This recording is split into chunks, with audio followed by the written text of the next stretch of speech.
मैं डॉक्टर गिरधारी लाल योग और प्राकृतिक चिकित्सक हूँ। ये जो पैकेज बना रहा हूँ मैं आसनों का, उसमें ये विशेष पैकेज है। इसका विशेष ध्यान देना चाहिए। जो कमर दर्द के पेशेंट हैं उनके लिए विशेष रूप से बना रहा हूँ। जो भी कमर दर्द के वर्षों पुराने पेशेंट हैं उनको धीरे धीरे इन आसनों में करना चाहिए। 5 से 7 आसन ज़्यादा से ज़्यादा होंगे। तो इसका हम शुरुआत करते हैं। पहला आसन जो है वो देखिए, सीधा पाँव सीधा कीजिए। एक पाँव को मूल में लगा लें, इस तरह से मूल में। हाथ आगे लाएं और हाथ इस तरह से सांस को ऊपर ही खाली करें, खाली करते जाएं और नीचे होते जाएं। यानी नाक आपको घुटने से लगाना है। जानु शीर्षासन कहते हैं इसको। कोशिश करें, लगना जरूरी नहीं है। जो भी आसन बताता हूँ वो होना जरूरी है। कोशिश कीजिए, कोशिश करने से ही आपको लाभ मिल जाएगा इसका। फिर सांस भरते हुए ऊपर जाएं और सांस खाली करते हुए नीचे की तरफ घुटने से नाक लगाने की कोशिश करें। इसके बाद में दूसरा आसन, पाँव खड़ा कीजिए इस तरह से। देखिए आप घुटने के टखना, जो आपका टखना है वो घुटने के बराबर में इस तरह से टच हो जाना चाहिए। और जो हाथ पाँव खड़ा किया है वो हाथ पीछे ज़मीन पे रख दीजिए। वक्र आसन है इसका नाम। और दूसरा हाथ जो आपको ऊपर ज़्यादा खींच के लाइए और कोने का जो ये एंगल है इस तरह से टखने के पास पकड़िए इसको, ये। फिर उसके बाद में जिस तरफ आपका हाथ पीछे है उसकी तरफ देखिए। सांस भरें, खाली करें, सांस भरें, खाली करें, पीछे होते जाएं। जितना मुड़ सकते हैं मुड़िए। आपकी रीढ़ की हड्डी वो जो है ना बल खाएगी इसमें। और जो दबी हुई नाड़ियाँ वो फ्री हो जाएंगी। दर्द धीरे धीरे चला जाएगा आपका। फिर बाद में गर्दन को सामने, फिर हाथ खोलिए, फिर दूसरी तरफ करेंगे। दोनों तरफ करना अनिवार्य है।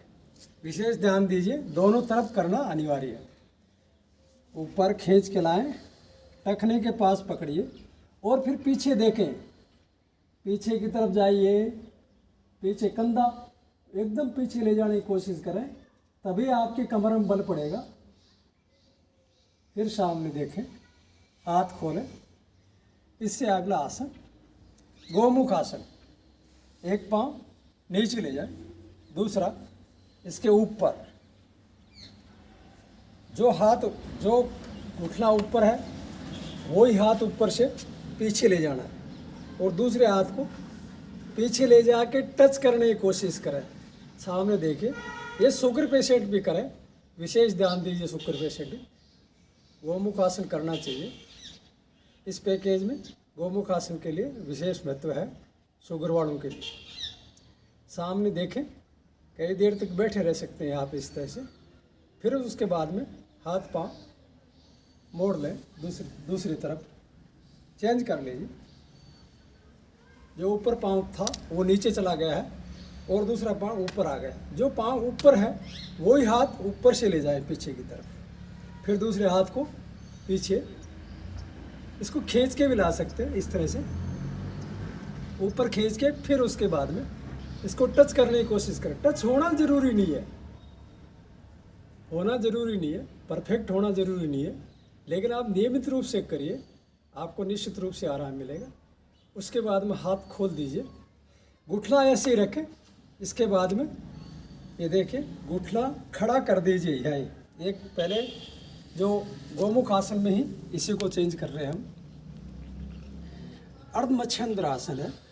जो घुटना खड़ा है वो हाथ पीछे जाएगा, दूसरे हाथ को खींच के लाइए, टखने के पास पकड़िए, फिर पीछे जाएं। वक्र आसन की तरह है लेकिन घुटने मोड़ के है। कमर दर्द वाले विशेष ध्यान दें, कमर दर्द वाले विशेष ध्यान दें। फिर दूसरी तरफ पाँव नीचे जाएगा, दूसरा घुटने के पास खड़ा रहेगा। घुटना जो खड़ा है वो हाथ पीछे जाएगा, दूसरे हाथ को खींच के लाइए, टखने के पास पकड़िए और पीछे की तरफ देखें। सांस भरें, खाली करते जाए, जितना मोड़ सकते हैं मोड़िए। आपको 10 दिन के अंदर रिजल्ट मिलने लग जाएंगे इसके कमर दर्द वालों को। सामने देख, इस तरह से ये 5 आसन आपको करवाए हैं। इसका विशेष ध्यान करें, कमर दर्द के लिए विशेष है। बस ये आज का वीडियो खत्म। धन्यवाद।